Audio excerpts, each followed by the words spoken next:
Hey Buns! Welcome back to another installment of Marginal. Let's see where we are going to start this week. Okay, last week we read Lady and Water Marginal. We got to learn a little bit more about how the rainy world operates and how, Lady was there before rain. She got to tell her, basically how it works, with the whole 3-day waiting period and all that jazz that we learned in Protagonist route. So now we're going to read End of the World, and next week we will finally get back to Mistress in the Rainy World, which I'm really excited for.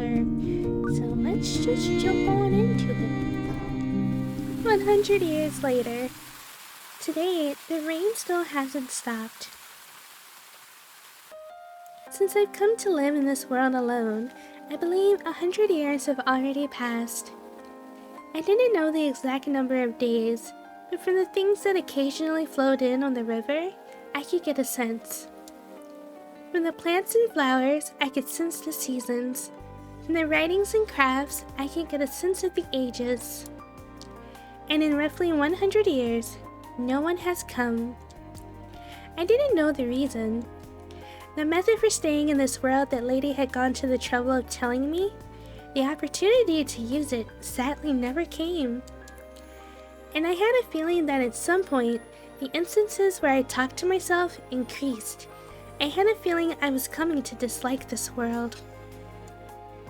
If someone were to come, I wasn't sure if I could tell them lies and chase them out. 100 years might be enough to change a person. After coming here, I was tiring of holding on to the throne of being mistress of the rainy world. But I don't intend on being sorry, even if this were a room for repenting to God. Even if God or whatever wanted to place upon me the requirement of atonement, even being in a place where you couldn't starve or die, and living 333 years were possible. Even if I were to grow to dislike living, I had no intention of being sorry. I absolutely did not want to do anything that might benefit something like a god. Today, the rain continued to fall, and the river continued to flow smoothly. Lately, I've been here often. I wonder if in this world, a far shore exists. A question that had crossed my mind. I muttered it out loud for some reason while gazing at the flowing river.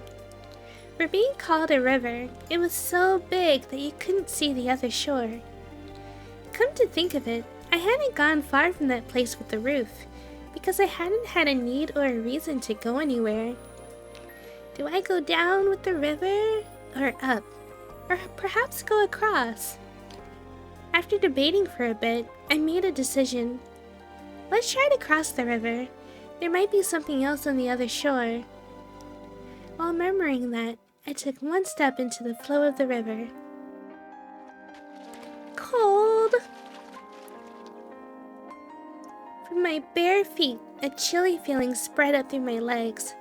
Underneath my feet, I could feel the sensation of a silky beach. Splashing loudly as I walked into the river, immediately my next doubt arose. If the river's water were to be deeper than my height, what would happen? Of course, I knew that even if I were to drown, I wouldn't die. Already, I had experienced it once. Previously, there was a time I had climbed up a pillar at that usual place and accidentally fell off the roof. Falling from that height, there was no way I could walk away. However, I was fine even though my arms and legs were twisted in wrong directions. Even with my neck broken and I was covered in blood, all I did was hurt. That sounds horrifying. The next day, everything was back to normal. At that time, I finally understood. This place was a world where you would never die. And at the same time, it was a world where you could never die. No matter how much I wished to die, that probably was not allowed. This place was perhaps a place for one person to only be rained upon. While vaguely thinking about that, I continued to splash loudly, walking in the river. As always, I couldn't see the far shore. Eventually, when I had continued for a while, I soon came upon the answer to my earlier question. It doesn't get any deeper? Apparently, even in the deepest place, it was up to about the knees. At the shallow parts, the water barely went up to around my ankles. I had already walked quite a bit since I first set foot in the river. Turning around, I already couldn't see the shore I came in from. If I've walked this far and the depth hasn't changed, then no matter how far I went in the river, it would probably be like this. Coming to that conclusion, I once again began walking. The far shore that seemed to be beyond the rain haze still couldn't be seen. Night, when everywhere changed to be completely dark. In darkness, where I couldn't see anything, only the sounds of the river gurgling and the rain striking the water's surface sounded. In the middle of the night, while my body was being struck by the rain, I stood alone in the river. I'm tired. I can't see anything. Thinking about it, I had spent almost an entire day walking in the river. More precisely, I was in the middle of crossing it to the far shore. However, from what I could see before nightfall, the far shore wasn't in sight. Afterwards, I had walked even further, but didn't think I would arrive at the other shore. Right now, because I couldn't see anything in the dark, I kept walking on while praying that the water touching my feet would suddenly disappear, but I can't walk anymore. With that whisper, I squatted down in place. Forget about walking, I was past the limit of standing. And just like that, I collapsed onto my back.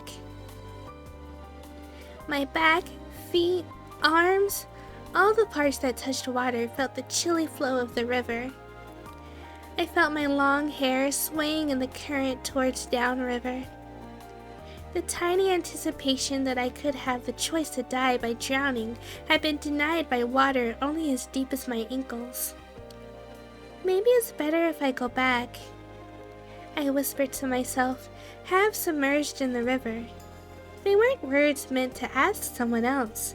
If anything, they were words to myself. But even if I turned back, it wouldn't be much different from continuing like this. Even if I returned to that place, it wasn't as if something would happen. It wasn't as if there were someone waiting. Just days of watching the rain again. While thinking about that, I slowly fell asleep.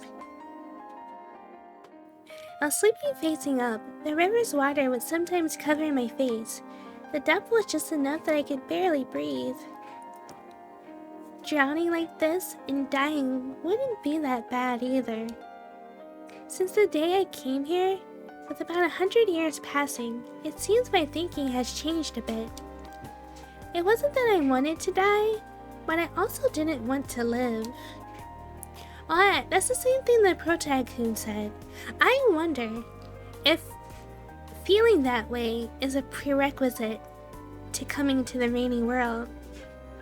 That, like, you don't want to die, but you don't want to live either. I wonder.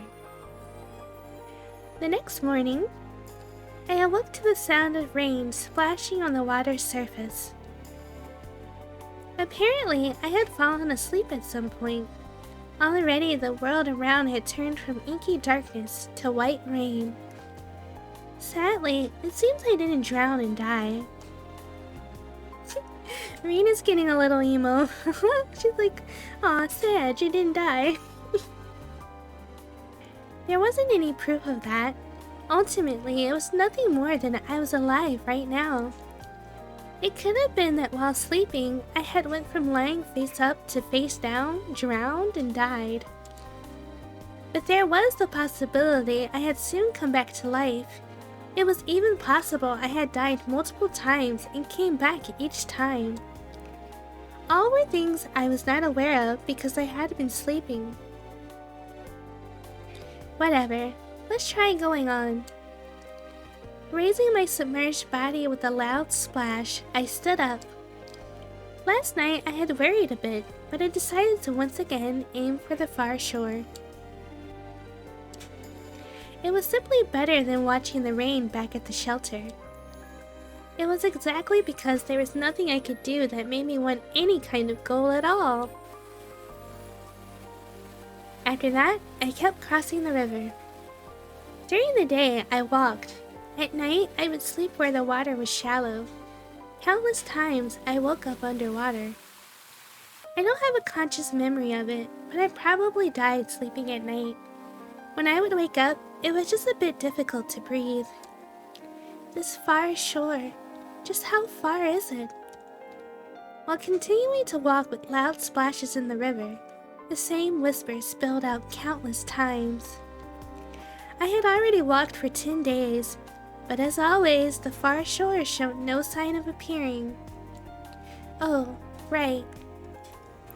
A question that I had once before had suddenly came to mind. In the time I'm spending here, if some new person were to come, what would happen?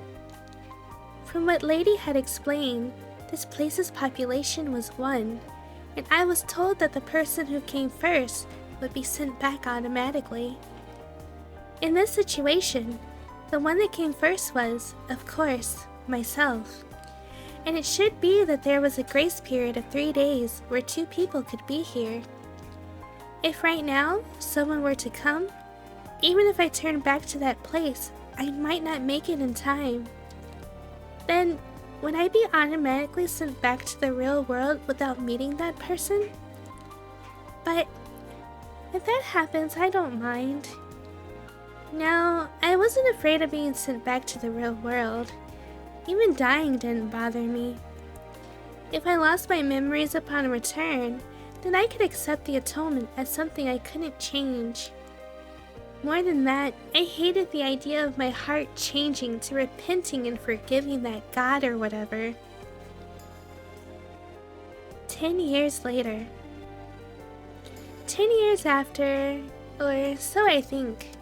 Having experienced countless days and nights, I don't really know the precise time. But from the occasional things, broken remains from the real world that flowed in the river, I had a rough sense.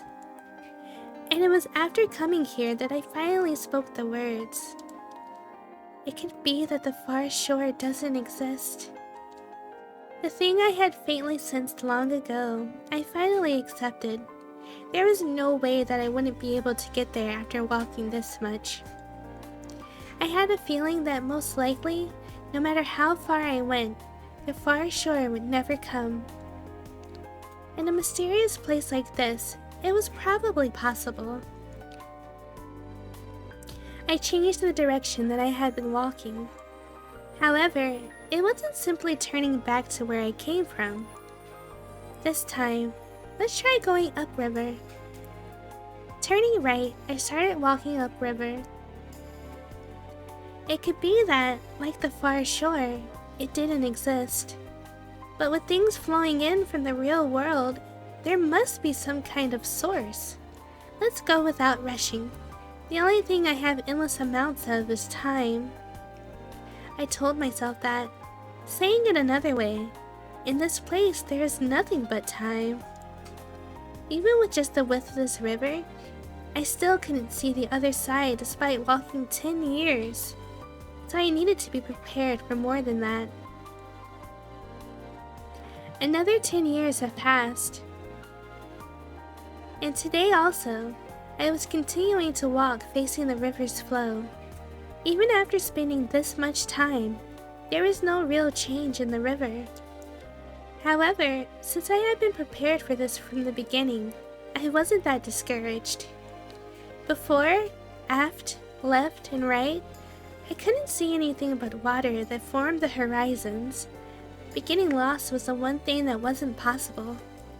Because of the flow of the river, direction was the only thing I knew. Without worrying, I continued to quickly go upriver. when I think another few years have passed. As always, there was no change in the river, but I had this feeling that I was seeing more things that flowed in from the real world. Could I be coming to the head of the river? My theory might have been correct. So long as there were things that flowed in, there must be a source. Whether they fell from the sky or sprung from the ground, however they came. I had begun to think that, like the far shore, it didn't exist, so this change was heartening. 50 years later. And then, when another 50 years had passed. Thinking about it, since the day I started trying to walk upriver, close to 100 years have passed. My feet, which had been walking this entire time, finally stopped. A hole? There's a big hole in the middle of the river? Suddenly, it appeared before my eyes on the water's surface, a black hole that was just gaping open. It was as big as the room that I once lived in at the shrine. Cautiously approaching, I peered in from the edge, but it was completely dark in there and I couldn't see anything.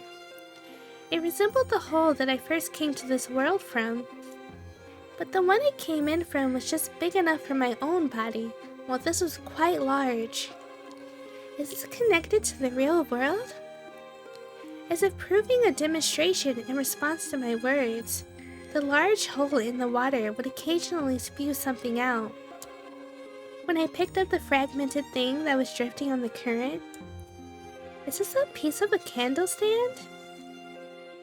And it was as if it had just been used. The area where the candle would be still had warmth. There were also things that resembled wooden message strips and fragments of some unfamiliar pottery. Apparently, this is where they flow from. I was talking about the things I had been gathering from the riverside. I had thought they were destroyed while drifting, but apparently they were broken to begin with. However, looking around, there weren't any other holes, and the river's flow was still connected upriver. What should I do? I stood there thinking. Even if I continue going on, there might not be a source to the river. Just like with the far shore, this place itself wasn't a world humans can comprehend. To begin with, it was also too strange to think it took things 100 years to flow to this place. This seemed to be a good opportunity to turn back to my starting point. Thinking about it, I had started walking in the river for no reason, and 100 years had passed since I left that starting place. That essentially meant that for that many years, I had continued to be struck by rain. Let's go back to that place you can't get wet from rain. With that murmur, I was about to turn my heels, but then I thought of one last thing to try out. If this is connected to the real world, then couldn't I go back from here? With that thought, I slowly stretched my hand out towards the hole. It wasn't as if I wanted to return to the real world. It was just that I was afraid of how my own feelings might one day change. Even if I returned to the real world, quickly die, and the atonement were to be broken, the one thing I didn't want to do was forgive. Eventually, the hand I had stretched out disappeared into the darkness of the hole. It was then... Ow! That instant, I reflexively let out a voice like a scream, enough to surprise even myself. It had been the first loud voice I've used in decades. My hands disappeared. The part that had entered the hole, from my wrist to my fingertips, had disappeared. It hadn't been cut nor crushed. It had literally ceased to exist. From the arm that had lost everything beyond the wrist, there was a burning sensation of pain and strongly gushing blood. While clutching my arm from the pain, a number of thoughts came to me. I didn't care about my hand. It would be back to normal by tomorrow anyway. More importantly, this is probably the entrance. It was a hole for only things coming in from the real world. From this side, entering wasn't possible. The wrist that had been annihilated spoke volumes about that. And if an entrance existed, then it makes sense for an exit to exist somewhere. If things constantly disappeared, then it would eventually fill up, so an opposing, annihilating exit should also exist. Seems like the concept of yin and yang as well. Turning my heels, I slowly started to walk. My next destination was decided. The lower river, downstream.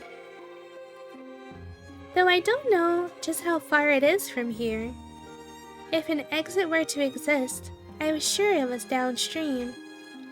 At the least, I prepared myself to go beyond the distance it took to get here, a distance that took many decades of walking. 200 years later.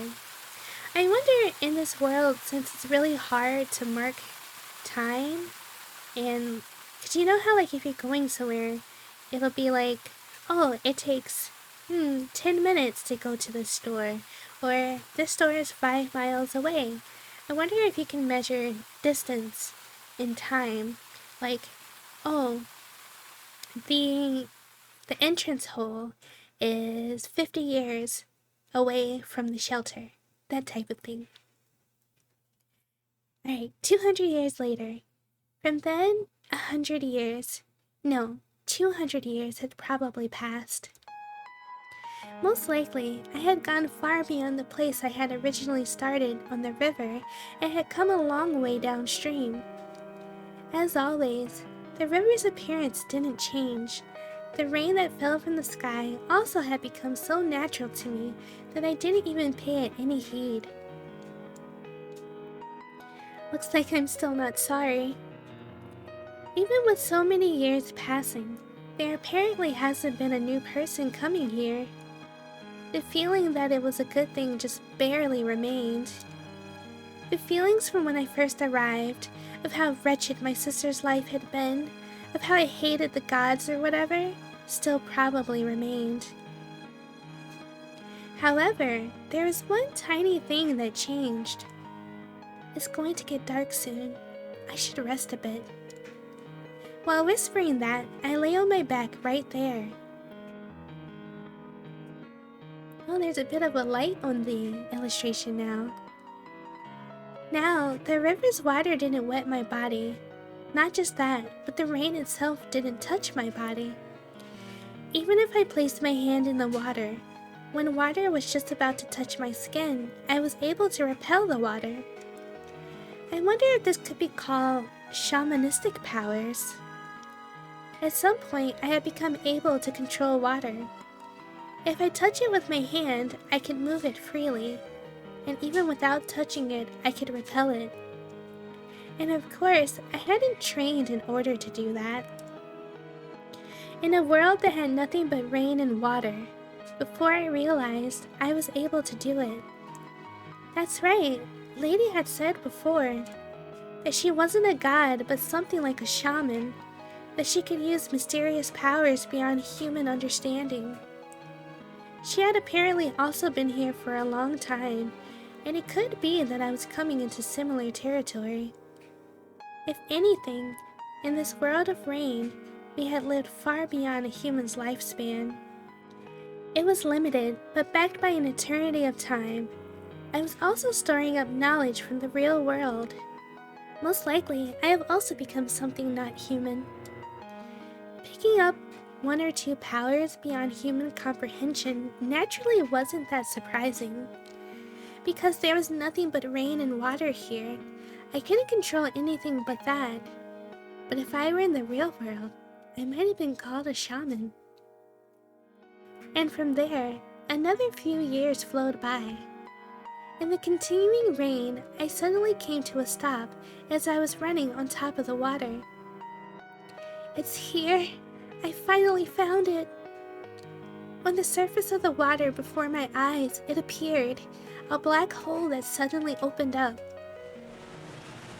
Looking at it, you could think that it was the same as the entrance that I had seen before coming here. However, back then it had been spitting out things from the real world.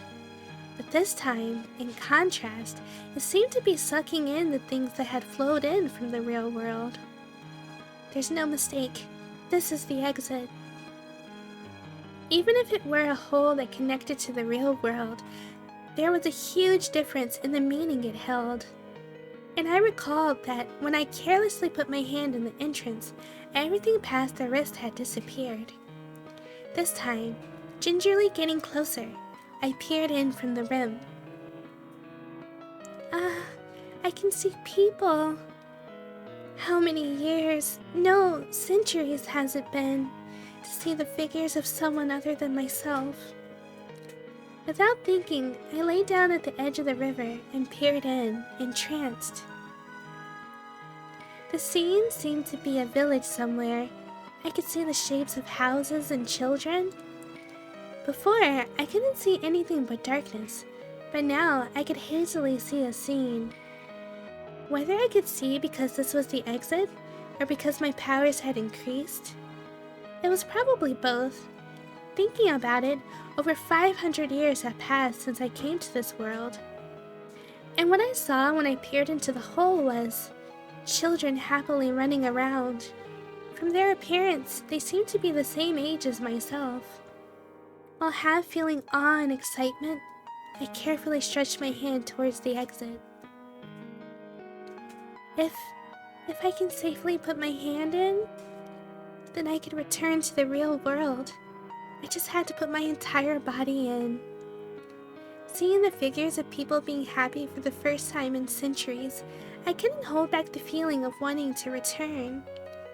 And plus, by now, most barriers wouldn't be much of a bother. Already, not only could I control rain and water, I could also supernaturally control my own body. I had no idea by what power the gods or whatever had created this place, but by now, I might be able to keep my memory. While thinking about that, I slowly stretched my hand out. King! With a high-pitched sound, my hand was thrown back. Just at the instant where my hand was about to touch the hole, it was as if I had struck an unseen wall and could go no farther. Why? Isn't this the exit? Without thinking, I tried to put my hand in over and over, and each time I was thrown back. Thinking there was nothing else to be done, I threw my entire body into the hole, but it never worked. No matter what I did, everything was thrown back. I was doing nothing more than fuss around the edge of the hole. And in contrast to myself, the other things from the real world just kept being sucked into the hole. Most were things that were fragments of something, but they all disappeared into the hole without any resistance. I didn't understand the reason. Unlike that entrance from before, it made sense that this one would have allowed me to exit. And for a few days, I spent my time there. Because I couldn't understand no matter how much I thought, I searched for a reason that would satisfy me. Only things that come in the entrance can pass through the exit. This was probably the clearest reason. But I wasn't satisfied with that. If anything, I had a feeling there was a much more fundamental question. Could it be that only those who were sorry would be able to go back? Lady had said that she had sent back over 20 people. By doing that, she probably spent a long time here. But in my case, no one has yet come. Thinking about it in reverse, it's plausible that the next person will not come to people who refuse to repent. And even now, I still hold the regrets of my sister within me. No matter how much time flows by, no matter if my own body becomes inhuman, this was the only thing I couldn't bring myself to forgive. Oh, poor Rain. 100 years later. From there, 100 years passed without me doing anything. just sitting at the edge of the exit hole in a daze. Days of simply gazing at the real world from there. Previously, the scenes just vaguely materialized, but now I was able to see the places that I wanted to see. That person is thinking about something horrifying. Lately, I've been able to know a person's emotions just from looking at them. I could even clearly read what they were thinking. She's gained this. Oh yeah, I was about to say she's gaining the same powers as Lady. Have I finally reached the same point as Lady? But I think she had lived here for a much longer time, and I had a feeling she was still far out of reach. I wonder what she's doing right now. When leaving, she had said something about coming here again, but already some 600 years have passed since then. Did memories really disappear upon leaving this place? Plus, considering the normal lifespan of people, she should have died long ago.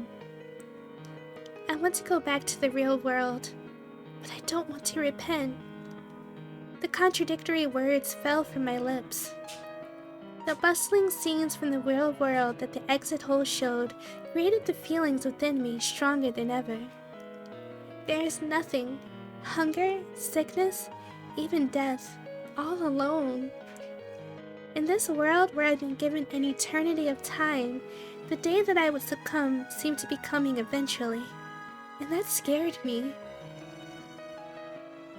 The next morning, I'll complete the atonement.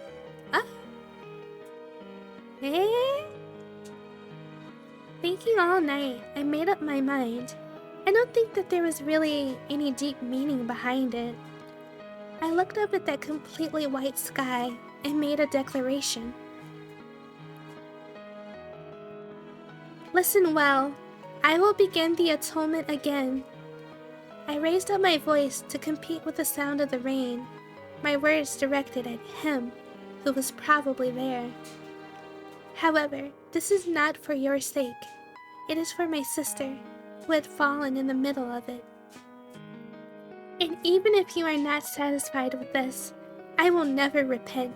I will never forgive you. And with that one continuous declaration, I crushed my own throat. Now I can't speak. It would be back the way it was by tomorrow, but it was a way to show my will. If anything, something like this I could heal by myself in an instant.